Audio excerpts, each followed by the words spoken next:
దేవుని యొక్క వాక్యాన్ని చూద్దాం.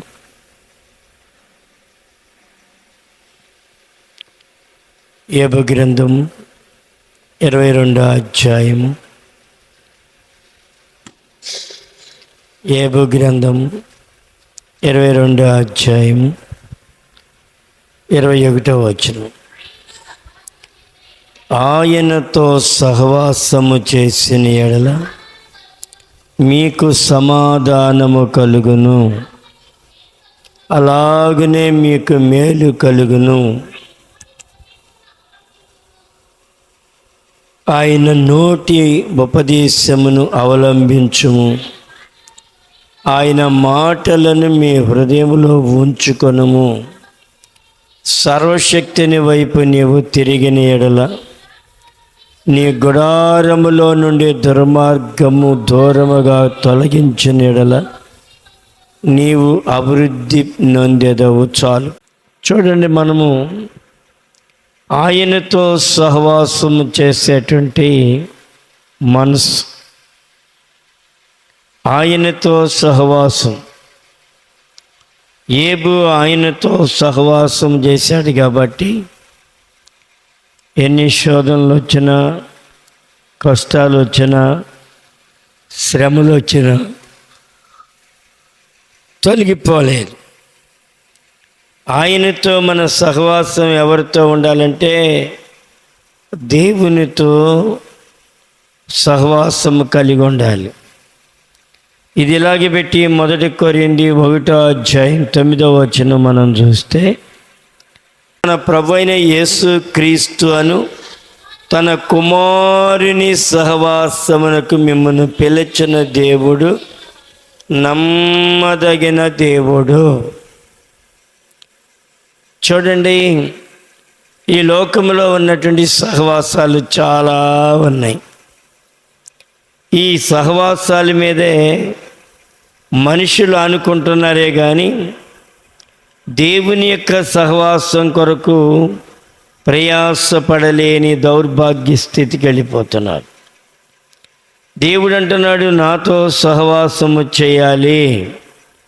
అందుకని ఇది ఇలాగే పెట్టి ఫిలిప్పీలు రాసిన పత్రిక 2వ అధ్యాయం 1వ వచనం మనం చూస్తే, కావున క్రీస్తునందు ఏ హెచ్చరిక అయినను, ప్రేమ వలన ఏ ఆదరణ అయినను, ఆత్మయందు ఏ సహవాసమైనను, ఏ దయారసమైనను, వాత్సల్యమైనను ఉన్న ఎడల మీరు ఏక మనస్కులగునట్లుగా ఏక ప్రేమ కలిగి ఏక భావము కలిగిన వారుగా ఉండి ఒక్కదాని యందే మనసుంచుచు నా సంతోషమును సంపూర్ణమును చేయుడి.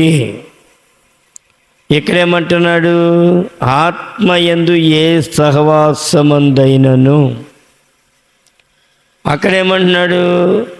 క్రీస్తు సహవాసముతో దేవుని సహవాసమునకు మిమ్ములను పిలిచిన దేవుడు నమ్మదగిన వాడు. మన జోసెఫ్ను భార్య ఒక మీటింగులకి వెళ్ళారట, ఎక్కడో ఏ స్థలానికో వెళ్ళి, అయ్యా మా కొరకు ప్రార్థన చేయండి, పిల్లలు లేరు, మా కొరకు ప్రార్థన చేయండి అని అడిగారంట. నువ్వు ఎక్కడికి వెళ్తావంటే దానియేలు గారి దగ్గరికి వెళ్తా అంటే, దానియేలు దగ్గరికి వెళితే మేము ప్రార్థన చేయం, మళ్ళా ఈ సహవాసంలోనికి వస్తేనే ప్రార్థన చేస్తాం అని చేయలేదంటండి. ఎంత మూర్ఖులు అనిపించింది నాకు, ఎంత మూర్ఖులు వారు అనిపించింది. అసలు ప్రార్థన చేస్తే ఆలకించేది దేవుడు. దేవునికి ఏమన్నా సహవాసాలు ఉన్నాయా చెప్పండి? దేవునికి సహవాసాలు లేవు. దేవునికి ఒక సంఘము, సంఘం అంటే దేవుని క్రీస్తు కలిగినటువంటి వారిది సంఘం. ఎవరైతే ఆయన రక్తంలో కడగబడతారో వారు మాత్రమే ఎత్తబడతారు. ఏ సహవాసములైనా ఉన్నవ్వండి, ఆ సహవాసం పరలోక రాజ్యం వెళ్దు, ఈ సహవాసం పరలోక రాజ్యం వెళ్దంటే దానికన్నా దౌర్భాగ్య స్థితి ఇంకోటి ఉండదు. అర్థమవుతుందా? కానీ ఇక్కడ దేవుని యొక్క సన్నిధిలో కావున ఈ క్రీస్తునందు ఏ హెచ్చరిక అయినను, ప్రేమ వలన ఆదరణ అయినను, ఆత్మయందు, చూడండి ఎలాగుండాలంట, ఆత్మయందు ఏ సహవాసమైనను, ఆత్మ కలిగి ఉండాలి. ఆత్మ కలిగినటువంటి వారముగా ఉండాలి. అందుకని అంటున్నాడు ఇక్కడ, ఏమండి, ఆయనతో సహవాసం చేయాలని చెప్పాడు. కొరింథీలోనేమో యేసుక్రీస్తును తన కుమారుని సహవాసమునకు మిమ్మల్ని పిలిచిన దేవుడు ఏ సహవాసాన్ని పిలిచాడు దేవుడు? తన కుమారునితో సహవాసం చేయడానికి పిలిచాడు. తన కుమారునితో సహవాసం చేయగలుగుతున్నామా? కానీ ఇలాగూ చేసినట్లయితే దేవుని యొక్క ఆశీర్వాదము మన మీద ఎల్లప్పుడూ ఉంటుంది.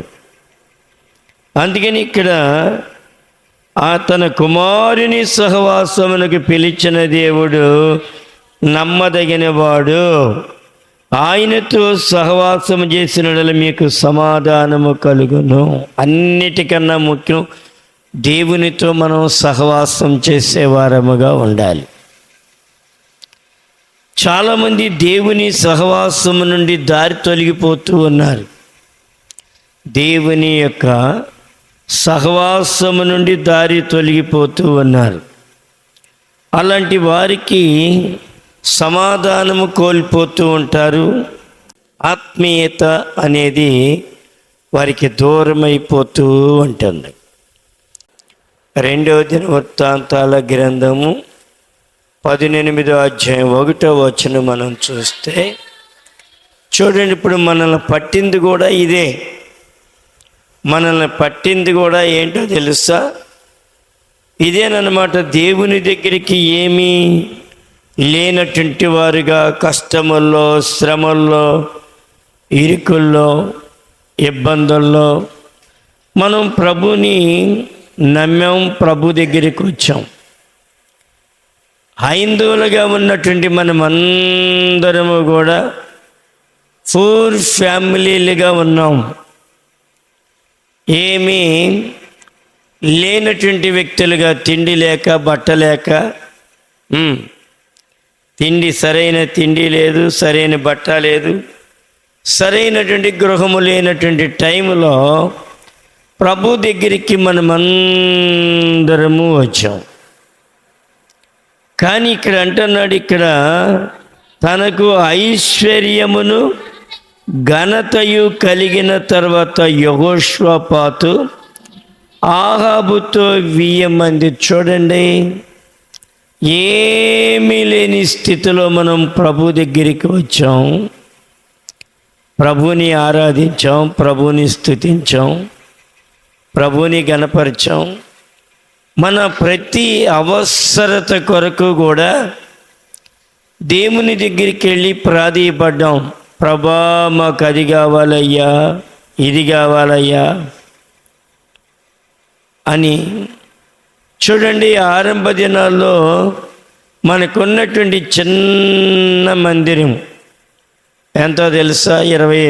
15 అడుగులు ఎడల్పును, 20 అడుగులు 25 అడుగులు ఎడల్పుతో చిన్న పూర్వం బాకులో మందిరం వేసాం మనం. అప్పుడు చేసిన ప్రార్థన ఇప్పుడు చేసిన ప్రార్థన కంటే కూడా చాలా విలువైన ప్రార్థన అది.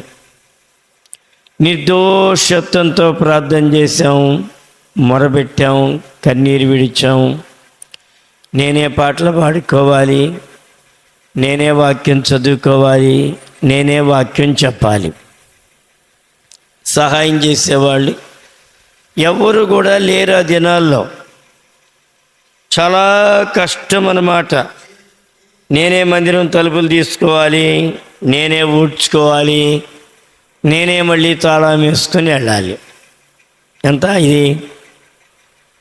ఆ రోజున ఏం ప్రార్థన చేశాం? ప్రభా, పాటలు పాడేవాళ్ళని దయచేయి ప్రభా, పాటలు పాడేవారిని దయచేయి ప్రభా. వెంకటేశ్వర్లు గారు అని ఒక ఆయన ఉండేవాడు, వృద్ధుడు. ఆయనకి చదువు లేదు, చాలా వృద్ధాప్యంలో ఉండేవాడు, ఆయనకి ఇచ్చేవాడు. ఎప్పుడు చూసినా యేసుని కొరకై ఇలా జీవించదా అది ఒకటి పాడేవాడు. ఏదో 2 పాటలు వచ్చా 2 పాటలు పాడేవాడు, మధ్యలో ఆపేసేవాడు. పాట రాక మధ్యలో ఆపేసేవాడు. అలాగే అస్తవ్యస్తముగా జరిగినటువంటి పరిస్థితుల్లో ప్రార్థన చేసామేమని, ప్రభా మాకు పాటలు పాడేవారు కావాలి, వాక్యం చదివేవాళ్ళు కావాలి, ఉద్యోగస్తులు కావాలి అని ఎంతో ప్రార్థన చేస్తే చేయగా దేవుడు మన ప్రార్థన ఆలకించి పాటలు పాడేవారిని ఇచ్చాడు, వాక్యం చదివేవారిని ఇచ్చాడు, జాబులు చేసేవాళ్ళని ఇచ్చాడు.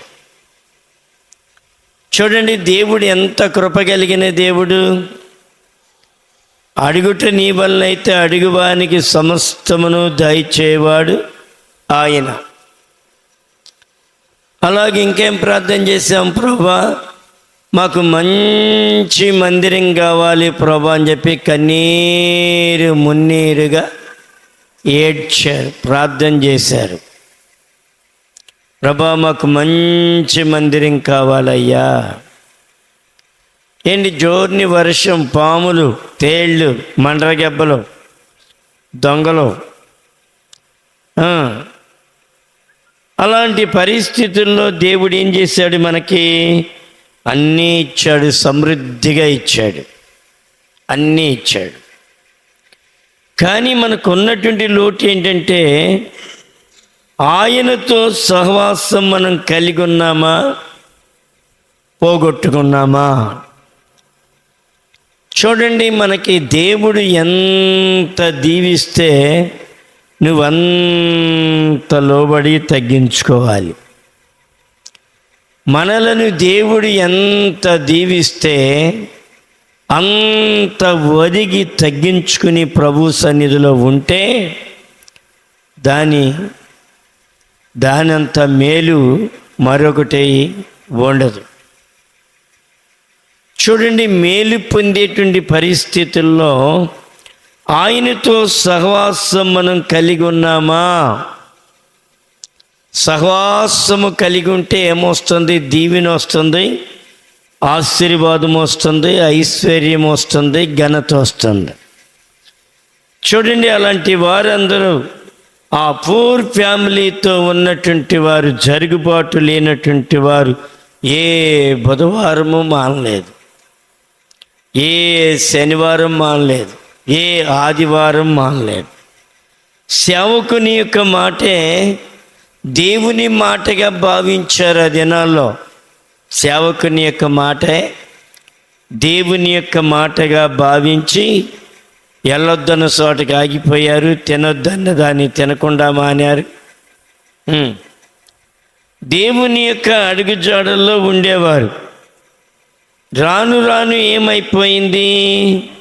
ఇక్కడ తనకు ఐశ్వర్యము ఘనతయు అధికముగా కలిగిన తర్వాత యెహోషాపాతు ఆహాబుతో 1000 మంది. ఎవరితో అందాడు? దేవుని శత్రువైన ఆహాబు భార్య పెద్ద పనికి మాలింది. ఏంటం పేరు? యెజ్బేలు దేవుని యొక్క సన్నిధిలో చాలా శాపగ్రస్తురాలు. ఆమె శాపగ్రస్తురాలు, అన్యురాలు. ఆహాబు కూడా దేవుణ్ణి ఎరిగాడు, కానీ భార్య చేతిలో కీలుబొమ్మగా మారిపోయాడు. భార్య చేతిలో కీలుబొమ్మగా మారి దేవుని యొక్క సన్నిధిలో ఇలువైనటువంటి దేవుణ్ణి పోగొట్టుకుని భ్రష్టుడైపోయాడు. ఈ భ్రష్టుడైపోయినటువంటి వానికి ఏమంటే ఒక కుమార్తె కలిగింది, అతల్య. ఆమె పేరేంటి? అతల్య. ఈ అతల్యాని ఏమండి వివాహము చేసుకున్నాడు తన కుమారుడికి. యెహోషాపాతుకి కుమారుడు ఉంటే ఆ కుమారుడికి యొక్క అతల్యాని వివాహం చేశాడు. చూడండి ఎంత దౌర్భాగ్య స్థితి అంటే, ఏమండి ఇక్కడ ఏమన్నాడు, తనకు ఐశ్వర్యమును ఘనతయు అధికముగా కలిగిన తరువాత. మన జీవితంలో కూడా ఇదే నష్టపరిచేది మనల్ని. ఏది నష్టపరిచేది? ఐశ్వర్యము, ఘనత. ఈ ఐశ్వర్యము అనేది ఏమండి దేవుడిచ్చేటువంటి ఐశ్వర్యం. దేవుడిచ్చినటువంటి ఐశ్వర్యానికి దేవునికే మనము మహిమ, స్తుతులు, ఘనతలు చెల్లించాలి. ఈ ఘనత అనేది ప్రజల వల్ల వచ్చేది. ఒక స్టేజిలోకి వచ్చిన తర్వాత మనిషి ఒక లేమి స్థితిలో నుండి ఒక స్టేజీకి వచ్చిన తర్వాత ఏమొస్తుంది? ఘనత వస్తుంది. ఘనత. ఈ ఘనత ఏం చేస్తుంటే దేవునికి దూరముగా ఉంచుద్ది. ఘనత, ఈ ఘనత అనేది దేవునికి దూరంగా ఉంచుద్ది. కానీ నువ్వు ఎల్లప్పుడూ కూడా కృతజ్ఞత కలిగినటువంటి మనస్సు, దేవుడు నన్ను ఎన్నుకొని ఈ స్థితిలోనికి తీసుకుని వచ్చాడని ఎలాగుండాలి? కృతజ్ఞత కలిగిన మనస్సు ఉండాలి. ఆయనతో సహవాసం ఎన్నడూ పోగొట్టుకోకూడదు. పోగొట్టుకోకుండా ఉంటే దేవుడు చక్కటి దీవెన, ఆశీర్వాదాలు దేవుడు అనుగ్రహిస్తూ ఉంటాడు. మనమేంటి పేరు ప్రఖ్యాత కోరుతూ ఉంటాం. అయ్యో సమాజంలో మనకి పేరు వచ్చేస్తాయి, సమాజంలో మనకి ఘనత వచ్చేస్తాయి. కొద్దిగా ఈ ఘనత రంగానే నీ చుట్టుప్రక్కల అంతకుముందు నేను ద్వేషించిన వాళ్ళంతా దగ్గర అయిపోతారు. నిన్ను ద్వేషించిన వాళ్ళంతా దగ్గర అయిపోతూ ఉంటారు. కానీ నువ్వేం చేస్తావు? వాళ్ళని విడిచిపెట్టలేవేక. వాళ్ళని విడిచిపెట్టినప్పుడు ఏమవుద్ది? దేవుడే నిన్ను విడిచిపెట్టేస్తాడు ఆటోమేటిక్గా. నువ్వు ఎప్పుడైతే ఏమండి నువ్వు ఒక స్టేజీలోకి వచ్చావో అంతకుముందు నిన్ను ఎవరు పట్టించుకోరు. సమాజం పట్టించుకోదు, సంఘం పట్టించుకోదు, నీ వారు బంధువులు ఎవరు పట్టించుకోరు. అలాంటి పరిస్థితుల్లో నీకు ఎవరు ఆధారం? దేవుడే ఆధారం. దేవుడే ఆధారం. దేవుని సేవకుడే ఆధారం. ఎవరితో చెప్పినా ఎవరి గురించి చెప్తావు? దేవుని గురించి, దేవుని సేవకుని గురించే చెప్పగలుగుతావు. రాను రాను కొంచెం నువ్వు ఒక స్టేజీకి వెళ్ళిన తర్వాత దేని గురించి చెబుతావు? నిన్ను గురించి. నేనైతే అంటే ఎవరు దూరం అయిపోతున్నారు ఇప్పుడు? ఒకటి, దేవుడు దూరం అయిపోతున్నాడు. రెండు, దేవుని సేవకుడు కూడా దూరం అయిపోతూ ఉంటాడు. చూడండి, ఇక్కడ మనం చూసినట్లయితే సౌలు సామాన్యముగా ఉన్నాడు. ఆ గాడిదలు ఎత్తికేటప్పుడు ఎలాగున్నాడు? సామాన్యమైనటువంటి మనసు, సామాన్యమైనటువంటి పరిస్థితిలో ఉన్నాడు. ఎప్పుడైతే ఈయన్ని రాజుగా చేశాడో, ఈ రాజుగా చేసిన తర్వాత 2 సంవత్సరాలు బాగున్నాడు ఈయన. 2 సంవత్సరాలు దాటిన తర్వాత ఈయనకేమొచ్చింది? అత్యధికమైన ఘనత వచ్చింది, అత్యధికమైన ఆశీర్వాదం వచ్చింది. ఈ 2 వచ్చిన తర్వాత ఏమైపోయాడు? దేవుని సేవకుని మాట కానీ, దేవుని మాట కానీ విననొల్లని వాడిగా మారిపోయాడు. చూడండి, విననొల్లనటువంటి వాడిగా మారిపోయాడు. అందుకని ఇక్కడ మనం చూస్తే దేవుని యొక్క సన్నిధిలో తనకు ఐశ్వర్యమును ఘనతయు అధికముగా కలిగిన తర్వాత యెహోషాపాతు ఆహాబుతో 1000 మంది, అంటే తన స్టేజీకి తగినట్లుగా, తన స్థితికి తగినట్లుగా ఎత్తుక్కోగలిగాడు. నేను రాజును కాబట్టి అసలు నిజంగా యూదా రాజుకి, ఇశ్రాయేల్ రాజుకి అసలు పడదు. ఎందుకంటే బద్ధ శత్రువులు వాళ్ళు వీళ్ళు. ఎందుకు బద్ధ శత్రువులు? ఒకే రాజ్యము రెండు ముక్కలైపోయింది కాబట్టి ఇప్పుడు ఎవరు? వీళ్ళిద్దరు కూడా బద్ధ శత్రువులు అన్నమాట. యోధావారును ఇశ్రాయేలు వారును బద్ధ శత్రువులు. మొదట ఇశ్రాయేలు రాజుగా చీలిన తర్వాత రెహబాము దగ్గర ఎవరు ఇప్పుడు వీళ్ళకి నాయకుడు? యారోబాము. ఈ యారోబాము దగ్గర నుండి కూడా ఏమండి రెండు ముక్కలు అయిపోయింది కాబట్టి బద్ధ శత్రువులైనటువంటి వారు వీళ్ళు ఏం చేస్తున్నారు? ఏమండి యెహోషాపాతు వెళ్ళి ఆహాబు రాజుతో 1000 మంది ఆయనతో స్నేహం చేయటం మొదలుపెట్టాడు. మనము కూడా కొద్దిగా కలిసి వచ్చిన తర్వాత 4 ఏళ్ళు లోపలికి పోయిన తర్వాత మనం ఒక స్టేజిలో పెరిగిన తర్వాత మనం ఈ లోకంలో కొంచెం గుర్తింపు వచ్చిన తర్వాత ఏమైపోతామంటే మెల్లగా లోకంలో కలిసిపోయేటువంటి పరిస్థితి కలుగుతూ ఉంటుంది. పర్వాలేదులేండి అని సరిపెట్టేసుకోవడం, సంబంధాల విషయంలో కానీ హోదా విషయంలో కానీ ఇలాగ బంధుప్రీతి మనలోకి వచ్చేసి మెల్లిగా కలిసిపోతూ ఉంటాం. ఈ కలిసిపోయటం ఆరంభమైన తర్వాత ఏమవుద్దంటే దేవుడు ఆటోమేటిక్గా దూరం అయిపోతాడు. సౌలుకి దూరం అయ్యాడా లేదా? దూరం అయిపోయాడు. ఎవరు దూరం అయ్యారు? మొట్టమొదట దేవుడు దూరం అయిపోయాడు. తర్వాత దేవుని సేవకుడైన సమూయేలు దూరం అయిపోయాడు. ఇప్పుడు ఉరిమి ద్వారా అయినను ప్రవక్త ద్వారా అయినను ఏమాత్రం కూడా కనెక్షన్ లేనటువంటి వాడిగా అయిపోయి ఇప్పుడు ఎక్కడికి వెళ్ళాడు? ఆయన సోది చెప్పే వారి దగ్గరికి వెళ్ళిపోయాడు. చూడండి ఎక్కడికి వెళ్ళాడు? సోది చెప్పే వారి దగ్గరికి వెళ్ళిపోయాడు. కాబట్టి మనం ఎదిగిన కొలది ఒదిగి జీవించడం నేర్చుకోవాలి. ఎదిగిన కొలది నువ్వు ఎంత ఎదిగితే అంత ఒదిగి ఉండాలి. ఆ మొట్టమొదటి మెట్టుని మనం పోగొట్టుకుంటే దాని అంత దౌర్భాగ్య స్థితి మరొకటి ఉండదు. అందుకనే దావీదు ఎంత పెద్దోడు అన్నావనంటే ఏమన్నాడు? నా పూర్వదినములను నేను జ్ఞాపక 143:5 ఏమంటున్నాడు? నా పూర్వదినములు జ్ఞాపకము చేసుకొను. ఏమండి ఏం చేయాలి? మన పూర్వదినాలు మనం మర్చిపోకూడదు. మన పూర్వదినములను మనం మర్చిపోతే దేవుడు కూడా మనల్ని మర్చిపోయే స్వభావం పరిస్థితులు కలుగుతూ ఉంటాయి. అందుకని ఇక్కడ అంటున్నాడు, పూర్వదినములు జ్ఞాపకము చేసుకొనుచున్నాను, నీ క్రియలన్నీ ధ్యానించుచున్నాను, నేను నీ చేతుల పని యోచించుచున్నాను. చూడండి, పూర్వదినములు మనం ఎప్పుడు కూడా మర్చిపోకూడదు.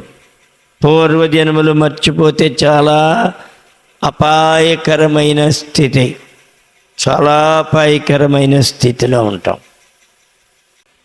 పూర్వదినములు మనము జ్ఞాపకం చేసుకుంటే ఎంత మేలో తెలుసా మనకి. ఎప్పుడు కూడా కృతజ్ఞత లేని వారముగా ఉండలేం. కృతజ్ఞత కలిగిన మనస్సులో ఉంటాం అన్నమాట. అందుకని ఆ పూర్వదినములు జ్ఞాపకం అనేది చేసుకుంటూ ఉండాలి ఎప్పుడు కూడా. అందుకనే దావీదు ఎల్లప్పుడూ పూర్వదినములు జ్ఞాపకం చేసుకుంటూ అన్నాడు. ఒకడప్పుడు నేను ఏడుస్తూ ఉంటాను, ప్రభా నా తండ్రి నాకేమీ ఇవ్వలేదయ్యా, ఏమీ ఇవ్వలేదు, కానీ ఇవన్నీ మీరిచ్చినాయి ప్రభా, తండ్రి కన్నా నీవు చాలా గొప్పవాడు ప్రభా అని బోరుని ఏడుస్తూ ఉంటాను ఒక టైంలో. ఎందుకు? పూర్వదినములను మనం జ్ఞాపకం చేసుకోవాలి. దేవునితో సహవాసాన్ని అంటి పెట్టుకుని ఉండాలి పూర్వదినములు. అందుకని దావీదు ఎన్నడూ కూడా మర్చిపోలేదండి. బాపట్టలో సువార్తిపురంలో దేవసాయం గారు అని ఒక ఆయన ఉండేవారు. ఏమండి, పూర్ ఫ్యామిలీ నుంచి వచ్చినటువంటి ఆయన ఆయన ఎలాంటి ఒక చిన్న ఆరంభ సేవకులు అందరూ కూడా చిన్న గుడిసెల్లో నుంచి వచ్చిన వాళ్ళే. బాగా హై లెవెల్ నుంచి వచ్చినోడు ఎవ్వడూ లేడు నాకు తెలిసి. అయితే ఆయన 2 అంతస్తుల బిల్డింగ్ కట్టుకున్నాడు. దానిలో ఉండేవాడు. చాలామంది సేవకులు ఆయన ఇంటికి వెళ్ళి, నాయన అంతా బాగానే ఉంది, 2 అంతస్తుల బిల్డింగ్ ఉంది, మీరు చక్కగా ఉంటున్నారు, దిష్టి బొమ్మలాగా గుడిసి దేనికి నాయన ఎదురుగుండా? గుడిసి దేనికంటే, నేను ఉదయాన్నే లెగవంగానే ఆ గుడిసి వైపు నేను చూడాలి. ఎందుకనంటే, ఒరేయ్, నీవు ఆ గుడిసిలో నుండి వచ్చినటువంటి వాడు జాగ్రత్త అని నన్ను నేను రెచ్చిపోకుండానట్లుగా ఆ గుడిసిని ఎల్లప్పుడూ చూసుకుని, నేను ఆ గుడిసిలో నుండి వచ్చాననే దాన్ని నేను ఎన్నడూ మర్చిపోకుండానట్లు అది ఎల్లప్పుడూ కూడా గుడిసిని ఏ స్థితిలో నుండి ఆయన వచ్చాడో ఆ స్థితిని ఆయన జ్ఞాపకం చేసుకుంటూ ఉండేవాడు. మరి మనము చూడండి, యెహోషాపాతు దేవుడు ఏర్పాటు చేయబడినటువంటి మంచి దైవజనుడు, మంచి సేవకుడైనటువంటి రాజు. ఈ రాజు ఏం చేస్తున్నాడంటే, తనకు కలిగినటువంటి ఐశ్వర్యము ఘనత అధికముగా కలిగిన తర్వాత అధికమైపోయింది. ఏమైపోయింది? ఐశ్వర్యం ఒకటి, ఘనత ఒకటి, 2. అంటే ఉండకూడదని చెప్పటం లేదు నేను, ఉండాలి కానీ నువ్వు దేవునిలో పటిష్టమైపోవాలి. ఆయనతో సహవాసం నువ్వు ఎప్పుడు కూడా విడిపోకూడదు. చూడండి, ఆయనతో సహవాసము కనుక నీ జీవితంలో పోతే, ఆయనతో సహవాసం అనేది నీ బ్రతుకులో పోతే, దేవుడు నీకు దూరం అయిపోతే, నేను తర్వాత ఎంత ఏడ్చినా మొత్తుకున్నా ఏ మాత్రం ప్రయోజనం ఉండదు. అందుకని ఆయనతో సహవాసం చేయడం మనం నేర్చుకోవాలి. ఈయన ఏం చేశాడంట? సహవాసం చేశాడు అహాబు రాజుతో.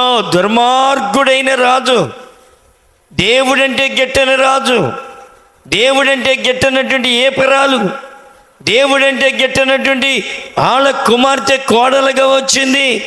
ఏమైపోయింది? ఈ కుటుంబం కూడా సర్వనాశనం అయిపోయింది. కొన్నాళ్ళకి ఏమైపోయింది? యెహోషాపాతు కుటుంబం కూడా నాశనం అయిపోయింది. చూడండి, దేవుని యొక్క సన్నిధిలో ఏమైపోయిందంట? అహాబుతో వీమంది. కొన్ని సంవత్సరములు గతించిన మీదట షోమ్రోన్ నుండి అహాబు నొద్దకు పోయెను.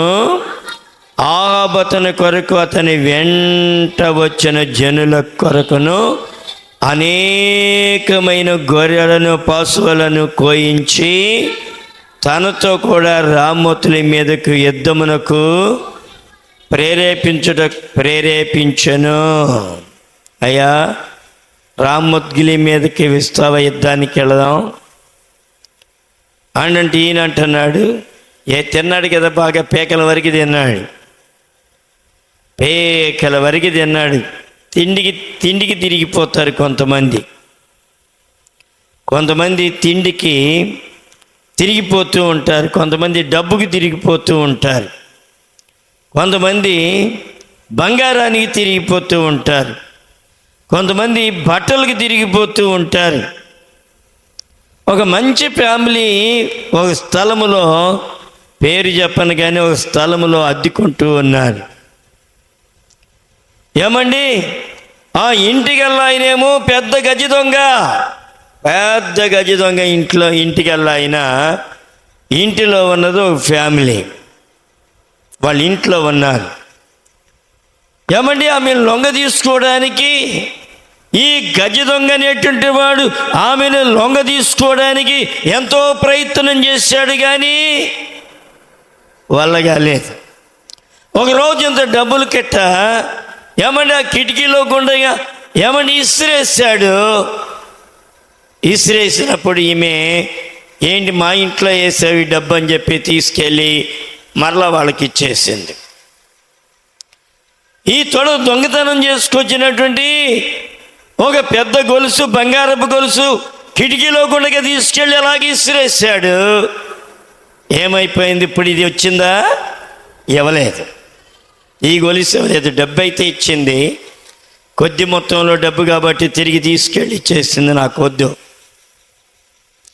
ఈ తొడవ ఏం చేశాడు? బంగారపు గొలుసు తీసుకెళ్ళి ఆ కిటికీలో గుండగా ఎప్పుడైతే ఇసిరేసాడో ఏమని దాన్ని తీసుకోవడం, తర్వాత ఏమైపోయింది? ఆమె లొంగిపోవడం, ఆయనకి బానిస అయిపోవడం, శరీరానికి ఆయనకి అర్పించడం జరిగింది. తర్వాత ఏమైపోయింది? భర్తనే నువ్వు నాకు అవసరం లేదని చెప్పి భర్తను ఎలగొట్టేసింది, వీడితోనే ఉండటం ప్రారంభించింది. దేని లొంగిపోయింది? మనీ, డబ్బు, బంగారం. అలాగే నీ నా జీవితంలో లొంగిపోయే పరిస్థితి ఒక క్రైస్తవ జీవితానికి ఉండకూడదు. ఈడు ఏ అర్ధరాత్రికాడైనా నన్ను చంపగలడు, నా భార్యని వాడి వలలు వేస్తున్నాడు కాబట్టి ఇక నేను దీని దగ్గర ఉండలేనని చెప్పి రాత్రే జంప్ అయిపోయాడు. భార్యనేమో ఈడు వశమైపోయింది. ఇప్పుడు ఈయనేం చేస్తున్నాడట? గొర్రెలు, మేకలు, ఎద్దులు అన్ని కోసి ఫుల్గా పెట్టేశాడు. పెట్టేసి అంటున్నాడు, ఏమంటున్నాడు?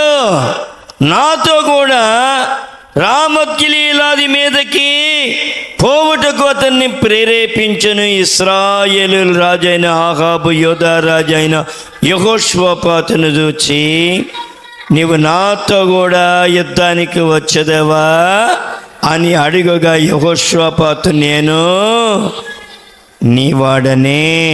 బా, తిండి ఎంత పని చేసిందండి! తిండి నేను దారి మళ్ళించేస్తూ ఉంటుంది.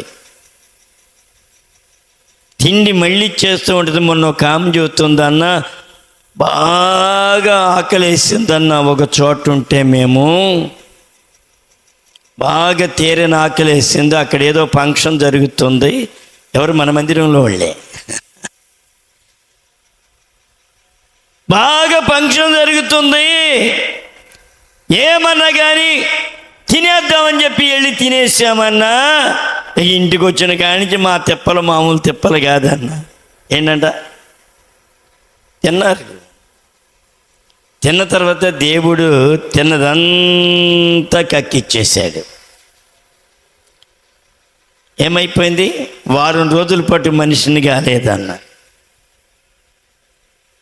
మన దగ్గర ఉన్నటువంటి ఒక యవనస్తురాలు ఒకరోజు నాకు ఫోన్ చేసింది, అన్న అంకుల్ గారు, నాకు ఏమీ అర్థం కావట్లేదు, కిందిట్టు మీదిట్టు అయిపోతున్నాను, నా పరిస్థితి అసలు ఏం బాగోలేదు, కళ్ళు గిర్రని తిరిగిపోతున్నాయి. అంటే నేను అన్నాను, ఏమన్నా తిన్నావా విగ్రహారాధన సంబంధమైనవి అని అడిగాను. అడిగితే అమ్మాయి అంది, లేదు అంకుల్ గారు నేనేం తినలేదు అంత. లేదు తిన్నావు, ఏదో తింటేనే నీ కళ్ళు గిర్రని తిరిగేది. ఏం తిన్నావు అని అడిగితే ఆ అమ్మాయి చెప్పింది, అన్న అంకుల్ నేను పలానా చోటకి వెళ్ళాను, ఆమె ఆంటీ గారి వండింది, భోజనం చేసేటప్పుడు క్రొత్తగా ఒక ఇంట్లోకి వెళ్ళారట. ఇంట్లోకి వెళ్ళి ఏం చేసింది, ఒక తెపాళా తీసుకుని, తెపాళాకి ఏమి రాస్తారు, పసుపు రాసి దానికి బొట్టులు పెట్టి పాయసం కాసేది మా అమ్మగారు. అవునా? తెపాళాకి పసుపు రాసి కుంకుమ బొట్లు పెట్టి దాన్ని తీసుకెళ్ళి పాయసం కాసి, అమ్మ నేనేం పూజ చేయలేదు కదా, తినమ్మా అని పెట్టిందంట. వద్దంటే అన్నా కానీ ఏం చేయదులేమ్మా తిను అందట. ఇది పూజ కదా చెప్పండి? ఆ పట్నే తీసుకుని అది తిన్నదంట. తర్వాత నాకు మరలా అప్పుడే ఒక గంటకి ఫోన్ చేసి అంకుల్ గారు గుర్తొచ్చింది, ఇది తిన్నానే అంది. ప్రభా ఆ తిన్నదంతా కక్కించు ప్రభా అని ప్రార్థన చేసి అమ్మాయికి, తిన్నదంతా కగ్గించు ప్రభా ప్రార్థన చేస్తే అక్కడ స్టార్ట్ అయ్యి నీకు వాంతులు దాదాపు 6 or 7 వాంతులు అయిపోయిన తర్వాత ఏమైపోయింది, అంకులు ఇప్పుడు నేను నిశ్చింతగా ఉన్నాను. ఏమొచ్చింది, తిన్నదంతా కక్కిచ్చేసాడు.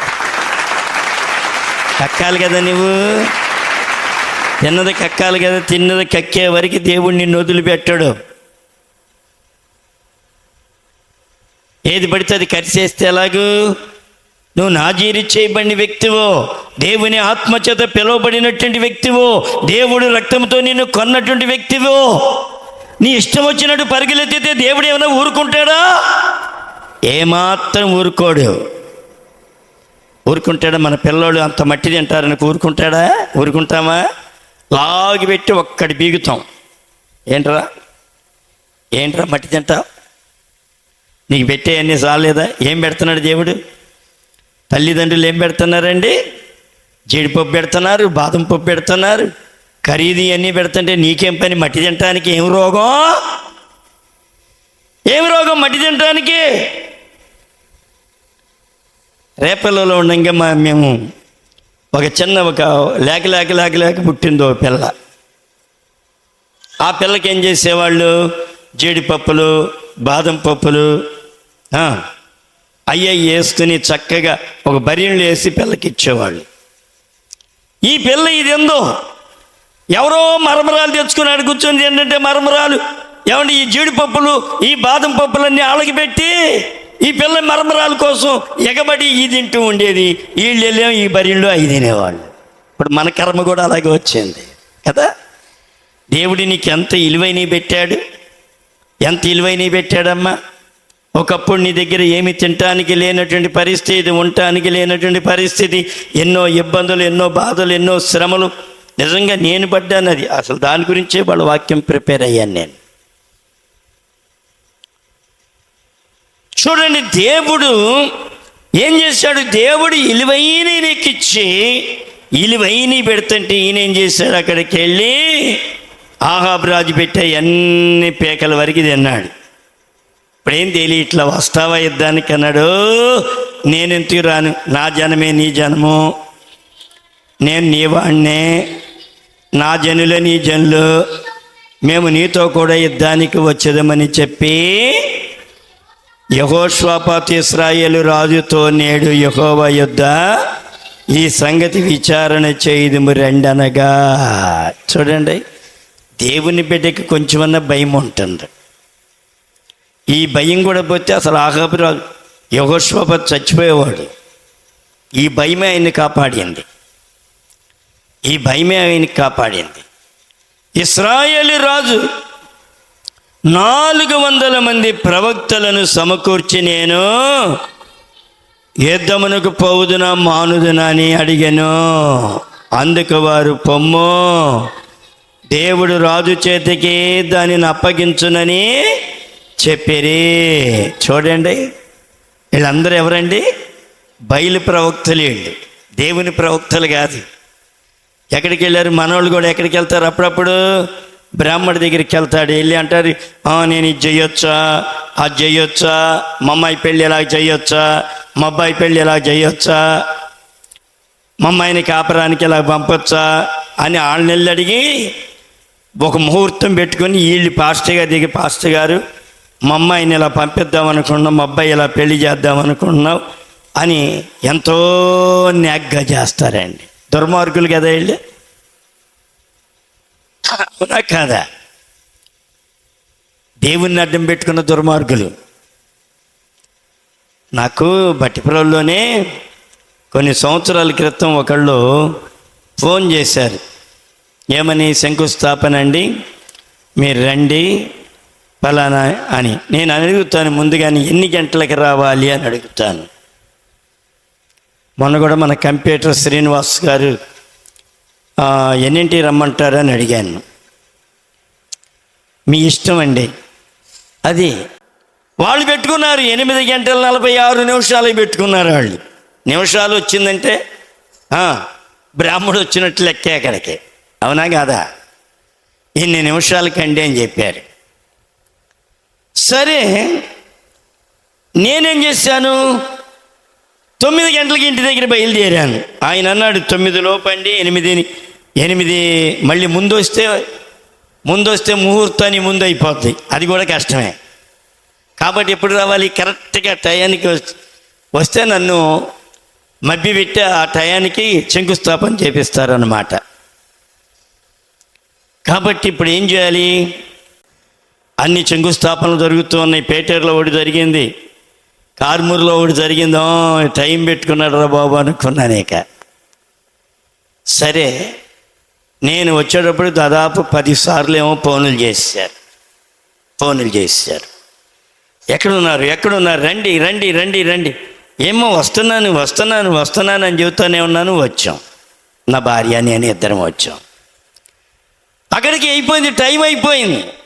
కాబట్టి పాస్టర్ గారు వస్తే ఆడి చెప్పులు ఆడే పడతాడు, ఆడు సావు ఆడేది వస్తాడు అని వీళ్ళు ఏం చేశారు, ఆ టాపీ మేస్త్రిని అందులో దింపి వీళ్ళు సిమెంట్ వేసేసి వీళ్ళు అన్నీ చేసేసుకున్నారు. వీళ్ళే ఆ కొంపకి నేడు కూడా వెళ్ళకుండా పోయింది. చూడండి ఎంత దౌర్భాగ్యులు ఎట్టంటే వాళ్ళు. శాపగ్రస్తులని చెబుతాను నేను ఒక రకంగా. అలాంటి వారి శాపం వాళ్ళ కుటుంబంలో ఏలుబడి చేస్తూనే ఉంటుంది. మీరు ఎన్నన్నా చెప్పండి నాకు, ఆ కుటుంబంలో శాపం అనేది ఉంటుంది. ఆ దెయ్యం అనేది అక్కడికి పోదేక, ఆ దెయ్యం ఆ ఇంట్లో నివాసం చేస్తూ ఉంటుంది. గ్యారంటీ 100% నేను చెప్పగలను. అది నువ్వు ఒక అన్య సంబంధమైన ఆచారాన్ని పురికొల్పి దానిని నువ్వు పాలయ్యవంటే ఆ దెయ్యం అనేది నీ కుటుంబాన్ని, నీ కుటుంబంలో ఒక బిడ్డను గ్యారంటీగా పట్టుకుంటుంది. అంతే, 100% చెప్పగలను నేను. ఆ ఒక్క బిడ్డనైనా నీ కుటుంబంలో పట్టుకుంటుంది. ఏమండి, వచ్చేటప్పటికి ఏమైపోయింది, మొత్తం ఆయన నన్ను చూడంగానే గవ్వ ఆ టాపీ మేసే లేచి పరిగెత్తుకుంటూ దూరం వెళ్ళిపోయాడు. ఎక్కడోళ్ళు అక్కడ కేకలేసాను. అది ఎనమే, నన్ను ఎందుకు పిలిచారు మీరు అని అడిగాను. వచ్చేవరకు ఆగాలిగా. సౌలు చేసిన దౌర్భాగ్య స్థితి కూడా అదే. సౌలు నాశనం అయిపోవడానికి కారణం కేవలం అదే. నేను వచ్చేవరకు వెయిటింగ్ చేయమన్నాడు సమూయేలు. నేను వచ్చేవరకు వెయిటింగ్ చేయలా, ఆయనే సాహసించి బొల్లర్పించేశాడు. చూడండి నిజంగా ఎంత దౌర్భాగ్య స్థితితో తెలుసా. ఈ ఆహాబు రాజు ఏమండి, యెహోషువపాతు తనకు ఐశ్వర్యము ఘనత ఆధిక్యముగా కలిగిన తర్వాత ఏమయ్యాడండి, 1000 మంది ఓ నీ దేవుడే నా దేవుడే అని ఎక్కడికి వెళ్తున్నారు ఇప్పుడు వీళ్ళు, అన్య ప్రవక్తల దగ్గరికి వెళ్ళారు. వెళ్తే అప్పుడు అంటున్నాడు ఈయన 6వ వచనం, దైవత్వం కొద్దిగా గొప్ప ఉంది కదా ఆయనలో. యెహోషువపాతుకి దేవుని భయం ఉంది కాబట్టి అడుగుతున్నాడు. అయితే యెహోషువపాతు, మనము అడిగి విచారణ చేయుటకై వీరు తప్ప యెహోవా ప్రవక్తల్లో ఒకడైనను ఎచ్చట లేడా? ఏమడుగుతున్నాడు, వీళ్ళేనా, ఈ పూజారులేనా, యెహోవా ప్రవక్తలు ఎవరు లేరా అని అడగగా ఇశ్రాయేలు రాజు యెహోవా యొద్ద విచారణ చేయుటకు ఇమ్లా కుమారుడైన మికాయాను ఒకడు అచ్చట నుండెను. అయితే అతడు నన్ను గూర్చి మేలు ప్రవచింపక నీచము కీడినే ప్రవచించుచున్నాడు గనుక నేను వాని యందు పగ కలిగి ఉన్నాననగా. చూడండి, కరెక్ట్గా చెప్పిన సేవకుడికి అంట పగ పెట్టుకున్నాడండి ఆహాబు రాజు. రే బాబు జాగ్రత్తరా నాయనా అని చెబుతుంటే పగ పెంచుకున్నాడండి. మనలో కూడా ఇదే వచ్చింది తేడా. ఈ నోటంపడి ఎప్పుడు మంచి రావు, దిద్దుకుంటే ఎందుకు రావు, దిద్దుకుంటే నీకు హెచ్చరిక వచ్చినప్పుడు దిద్దుకోవాలి. మా దైవజనుడు నోటంపట ఏమొచ్చుద్దా అని కాసు కూర్చునేవాళ్ళం మేము, కాసు కూర్చునేవాళ్ళం. ఆ వచ్చిన మాటని ఎక్కడ తూచా తప్పలేదు మేము. ఆ వచ్చిన మాటని ఏమండి నా భార్య అనేది ఏమండి మా అమ్మగారింటికి వెళ్ళామో పో తెచ్చుకో, లైసెన్స్ ఆయన దగ్గరికి ఇవ్వాలి. లైసెన్స్ తెచ్చుకోపో అంటే ఆయన దగ్గరికి వెళ్ళి అడిగేది, అయ్యా జాగ్రత్తగా వెళ్ళి అయ్యా ఎలా వెళ్తావు నాయన అంటే, అదలు బయటివా, నీకు పుట్టింటి రాసి పెట్టిందమ్మని చెడమడ తిట్టేసేవాడు. ఇక అంతే, ఇంకేమీ లేదు. ఇక ఏంటంటే అలాంటి పరిస్థితుల్లో పెరిగాం మేము. అలాంటి పరిస్థితుల్లో పెరిగాం కాబట్టి గట్టిగా నిలబడగలిగాం. వీళ్ళేమో అనుకూలంగా చెబుతున్నారు, చేసేయచ్చు, ఇది చేసేయచ్చు, ఏం పర్వాలేదు, నీకు డోకా లేదు, ఏం పర్వాలేదు, వెళ్ళిపో, ఏం పర్వాలేదు, నీకు గొప్ప జయం వచ్చేస్తాయి, నువ్వు అసలు ఆ రాజును ఓడించేస్తావు, ఆ రాజు తలకాయ కూడా తీసుకొచ్చేస్తావు అని వీళ్ళు చెబుతున్నారు. ఈయనేం చెబుతున్నాడు? ఈయనంటే కరెక్ట్గా చెప్పాడంట, పగ కలిగి ఉన్నాను యెహోషాపాతు అంటున్నాడు. రాజా అలా అనవద్దు, ఏమంటున్నాడంటే అలాగ అనవద్దు. చూడండి ఎంత చక్కగా నడిపిస్తున్నాడు. అక్కడ యుద్ధానికి మారువేషంలో ఆహాబు రాజు అన్యుడికి ఎంత తెలివి ఉండదో తెలుసో, క్రైస్తవుడే మోసపోయేది. ఎవడన్నా అడుగుతాడు, డబ్బులు అడుగుతాడు మనల్ని, ఏమండి కొంచెం, అన్యుడు ఎంతో తెలివికి నేగ్గా అడుగుతాడు. మనలాగే అనుకుంటాం, మనం గబక్కని ఇచ్చేస్తాం, ఇక ఆడు చుక్కలు లెక్కేపిస్తాడు మనతో. అర్థమవుద్దా? అన్యుడికి ఎక్కువ తెలివి ఉంటుంది, మనని ఎలా బోర్లు కొట్టాలో వాడికి తెలుసు. కానీ మనం ఏంటి, మన మైండ్తోనే మనం ఆలోచన చేస్తాం, వాడి మైండ్ సెట్ వేరు. ఆహాబు రాజు మైండ్ సెట్ వేరు, యెహోషాపాతు మైండ్ సెట్ వేరు. యెహోషాపాతు ఏమో దైవ భయం కలిగి ఉన్నాడు, ఆహాబు రాజు ఏమో దేవుని భయం లేనివాడు. ఆయనేమో మారువేషం వేసేసుకున్నాడు, ఈయనేమో రాజుగా చేశాడు. ఏంటి, ఎందుకు, పోతే ఆడే పోతాడులే. నాకు చాలా ఆశ్చర్యం అనిపించింది. పోతే ఆడే పోతాడులే, నేను సేవ్ అవుతాను అనుకున్నాడు.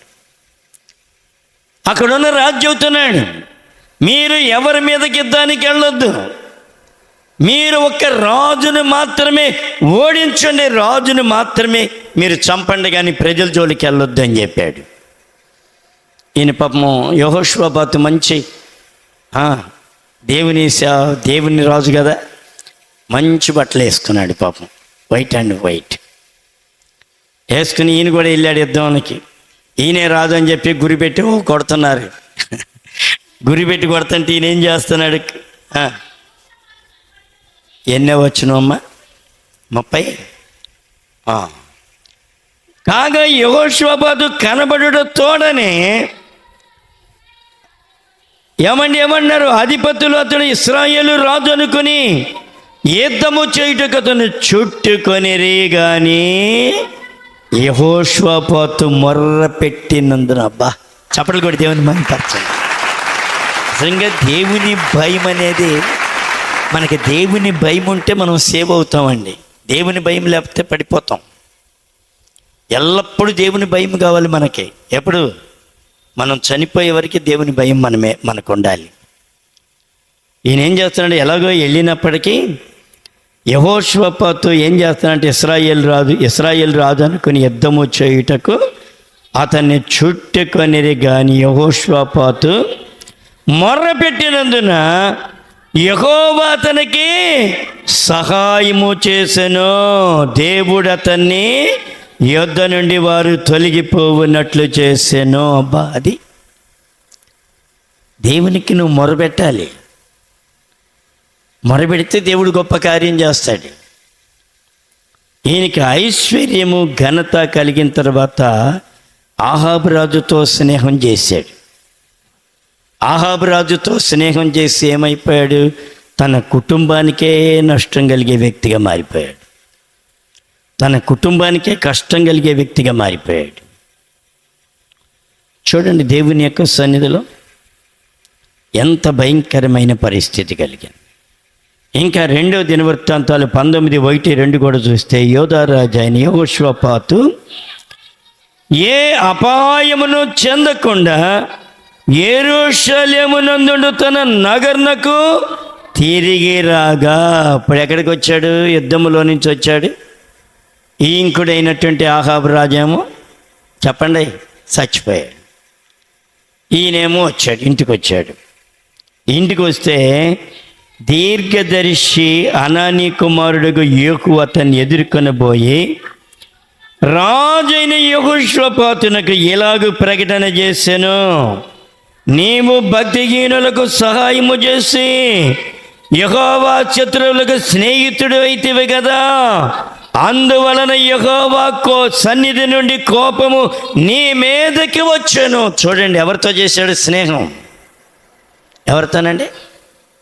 దేవునికి విరోధమైన వాడితో స్నేహం చేశాడు. నేను ఒక 5 పైసలు ఒక అన్యజనులకి పెట్టాలంటే ఎంత భయమో తెలుసా నాకు? చాలా భయం. మా ఇంటి ప్రక్కన ఒక కుటుంబం ఉన్నది. ఒకప్పుడు నా మీద చెయ్యెత్తాడు, నేను చంపుతాను రా అని. అప్పుడే దేవుడు పనిష్మెంట్ ఇచ్చాడు. పాపం ఆమెకి ఆసుపత్రి పాలైపోయింది. ఆమె చాలా రేగింది నా మీద. మాకు ఉన్నారు, నేనున్నాను, దేవుడు ఉన్నాడు, జాగ్రత్త అన్నాను. మాకు బోళ్ళు మంది దేవుళ్ళు ఉన్నారు, నీకేనా ఉండేదని ఎగిరింది ఆమె కూడా. తర్వాత ఆ ఇల్లు పూర్తయిపోయింది, గృహప్రవేశం అయ్యారు. వెంటనే మూలబడిపోయింది ఆమె. సావు దరికి వెళ్ళిపోయింది. వెళ్ళిపోయి ఇంకేముంది చచ్చిపోయింది అన్నారు. కానీ కన్నీరు గడిచి ప్రార్థన చేశాను. ప్రభు చెప్పాడు, డాబా ఎక్కి కన్నీరు గార్చి ఆయన ఎప్పుడైతే 3 సార్లు చేయెత్తాడో నాకు దుఃఖం ఆగట్లేదు. ప్రభా, ఈడెవడో ప్రభా నా మీద చేయెత్తటానికి? నా కన్న తండ్రే నా మీద చేయెత్తలేదు, ఈడెవడో ప్రభా అని చెప్పి బోరిని 1 వారం దినాలు లేట్ చేశాను ప్రభు దగ్గర. ప్రభు అన్నాడు, వాళ్ళకి నేను శిక్ష పంపిస్తున్నాను అని చెప్పాడు. వద్దు ప్రభా అని బ్రతిమలాడాను. నేను ఆగిన, ఆయన ఆగల. శిక్ష వచ్చేసింది, ఆసుపత్రికి వెళ్ళిపోయింది. చావు బతుకుల మధ్యన అయిపోయింది. పెద్ద పేగు మొత్తం తీసేశారు. పెద్ద పేగు మొత్తం తీసేస్తే ఇప్పుడు ఏమీ తినలేదు. ఎంత తింటుంది? ఆ పేగుల్లో నుంచే వెంటనే మోషన్ అయిపోవాలి. అప్పటి నుంచి ఇప్పటి వరకు ఇది దాదాపు 20 సంవత్సరాల క్రితం సంగతి ఇది చెప్పేది. తర్వాత ఈమె నా భార్య ప్రతి సంవత్సరం వాళ్ళకి క్యాలెండర్ ఇవ్వటం, డిసెంబర్ 25 పలహారం పెడతాం, వాళ్ళు మనకి కానుక ఇవ్వటం ఇలాగ జరుగుతుంది. కానీ ఈమె ప్రార్థన చేసుకోవటం మొదలు పెడుతుంది. ఈమె మమ్మల్ని చూసి ఎలాగన్నా కానీ ముసుకేసుకుని బయటకు వచ్చి ఎవరు ప్రార్థన చేయరు, ఒకటే ప్రార్థన చేస్తుంది ఇంట్లో. ఈ మధ్యన మరి పక్షవాతం వచ్చి మూలబడిపోయింది. ప్రేమ ఆగట్లా. ఆమె ప్రభా అని చెప్పి ఆమె కొరకు ప్రార్థన చేస్తున్నా.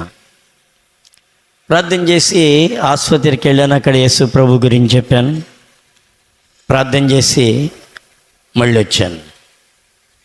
మరలా ఇంటికి తీసుకొచ్చేసారు. పలానా చోటకి తీసుకెళ్ళండి, విజయవాడలో మంచి డాక్టర్ అని చెప్పి చెబితే ఎంటల్లో పడేశారు. నాకేమో ఆమె ఎలాగన్నా కానీ కొంచెం సేవ్ అయి నడవాలని ఒక ఆశ. సరే నేను తీసుకుని వెళ్తాను, ఎంతన్నా కానీ ఆయిల్ నేను కొట్టించి నేను తీసుకుని పోతాను, ఎంత కష్టమైనా. 2 అని చెప్పి పురికొలిపితే అలాగా మొన్నటి దినం వచ్చారు.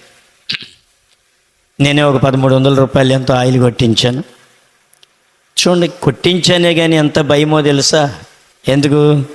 దేవుని సొమ్ము ఎక్కడ వృధా చేయకూడదు. దేవుని సొమ్ము ఎక్కడ వృధా చేయకూడదు, అది నా భయం. కానీ దేవుని యొక్క సువార్త చెబుతున్నాను, వెళ్ళి ప్రార్థన చేస్తున్నాను, వాక్యం చెబుతున్నాను. ఇప్పుడు 3 సార్లు 4 సార్లు వెళ్ళాను.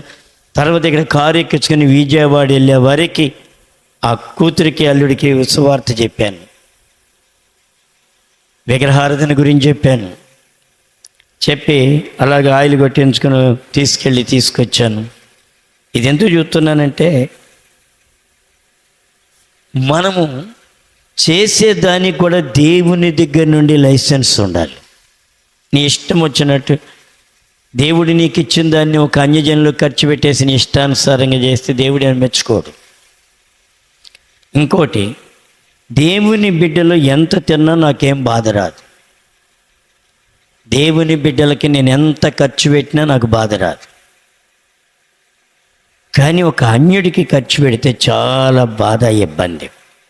ఎందుకంటే దేవుని యొక్క భయం. దేవునికి పగవారైనటువంటి వారికి నువ్వు సహాయం చేసిన దేవుడు ఊరుకోడు. దేవునికి చాలా కోపం ఉన్నది ఆహాబు రాజు మీద, తన భార్య మీద, తన కుటుంబం మీద. అందుకని అంటున్నాడు, యెహోవా సన్నిధి నుండి కోపము నీ మీదకి వచ్చెను. చూడండి, దేవుని యొక్క సన్నిధిలో మనం సరైన జీవితాన్ని జీవించాలి. సరైనటువంటి రీతిలో కృతజ్ఞత కలిగినటువంటి మనసు మనకు ఉండాలి. ఆయనతో స్నేహం నువ్వు చేయగలుగుతున్నావా? ఆయనతో స్నేహం చేస్తే నీ జీవితంలో మంచి భక్తి చేయగలుగుతావు. అందుకని అంటాడు గలతీ 1:10 అంటాడు, దేవుని దయ మీద నుండి మనుషుల దయ కొరకు ఎదురు చూడకూడదు మనం. చూడండి, అపోస్తలుడైన పౌలు అంటున్నాడు, ఇప్పుడు నేను మనుష్యుల యొక్క దయను చూచుచున్నానా, దేవుని దయను సంపాదించుకొని చూచుచున్నానా? నేను మనుష్యులను సంతోషపెట్టువాడనైతే నేను ఎప్పటికీ మనుష్యులను సంతోషపెట్టువాడనైతే క్రీస్తు యేసు దాసుడనుగా ఉండటానికి తగను అంటున్నాడు. ఇక్కడ మనుషులు మనం సంతోషపెట్టకూడదు. మనుషులను సంతోషపెడితే ఎలాగండి? ఎప్పటి నుంచో మా నాన్నకి మేనల్లుడు, మేనమామ కొడుకు మా నాన్నగారికి. ఎక్కడి నుంచో బందరి నుంచి వచ్చారు. ఏళ్ళు ప్రార్థన వాళ్ళే. ఇలా బామ్మరిది ఇంకొక ఆయన ఉంటాడు, ఆయన ప్రార్థన ఆయన. ఈ ప్రార్థన ఆయన బుద్ధి లేనోడు విగ్రహార్థన పెళ్ళి రేపల్లో కళ్యాణ మండపంలో పెట్టుకున్నాడు. వాడు ఎగేసుకుంటే ఇక్కడికి వచ్చాడు. చాలా దగ్గరోళ్ళే, బాగా దగ్గరోళ్ళు. నన్ను ఎరా అంటారు. ఆ పెళ్ళికి ముందు మన ఇంటికి వచ్చారు.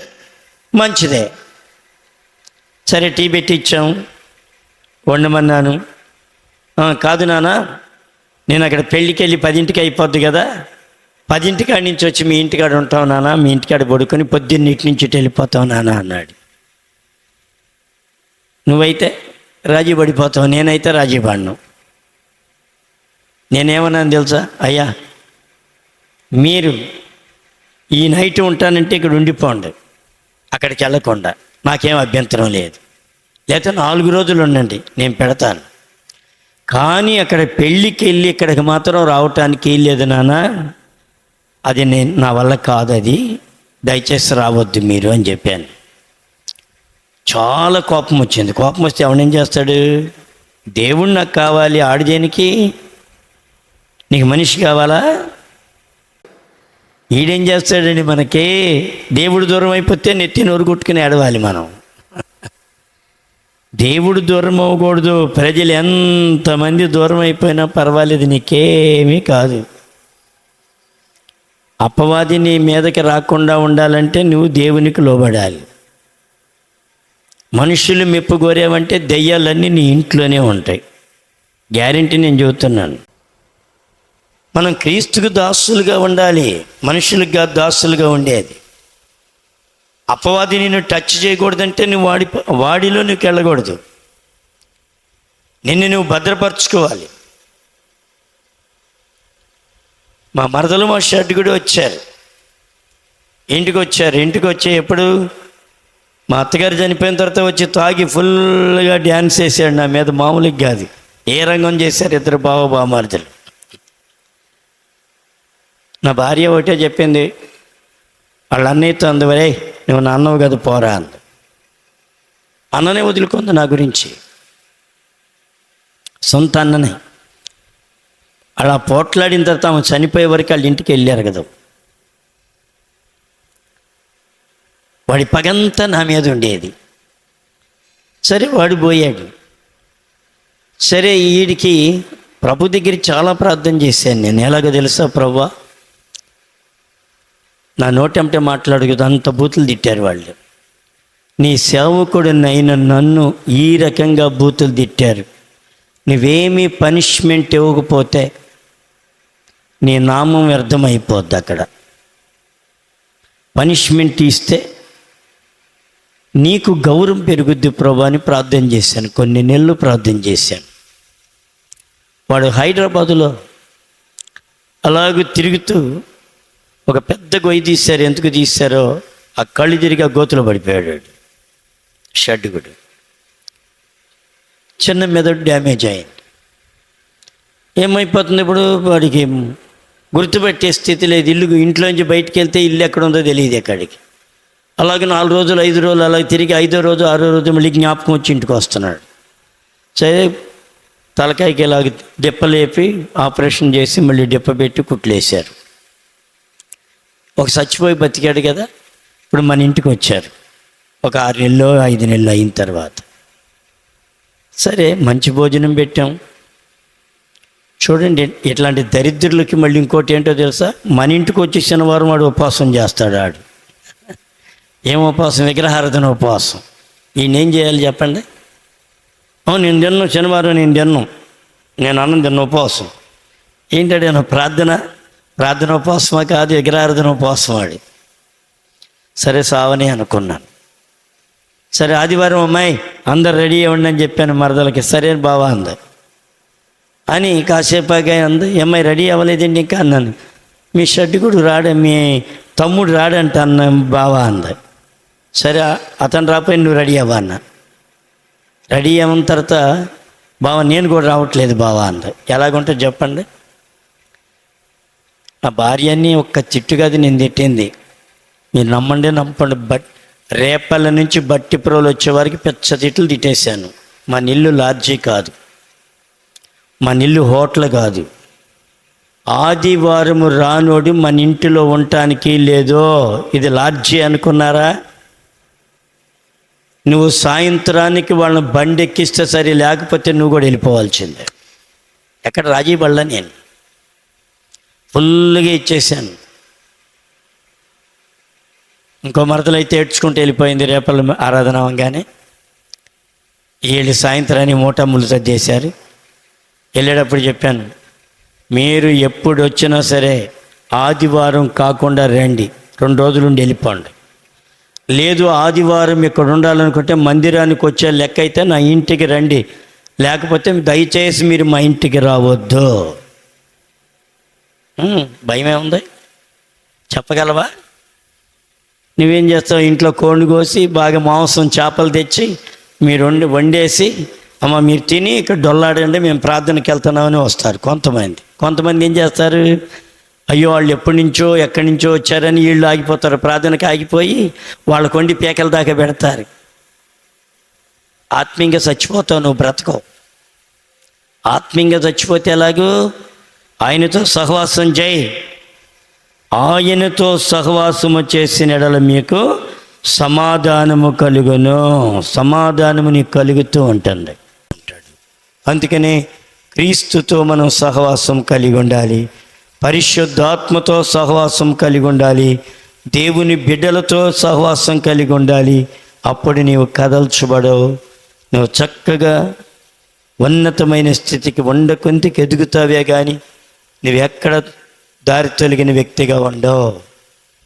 అహాబు రాజు ఈయనైతే యెహోషాపాతు అయితే ఏమండి, తనకు ఘనత కలిగిన తర్వాత, ఐశ్వర్యము ఘనత అధికంగా కలిగిన తర్వాత అహాబుతో 1000 మంది చెడిపోయినట్లుగా మనం చూడగలం. అలాంటి స్థితిలో నుండి దేవుడు మనలను విడిపించునుగాక.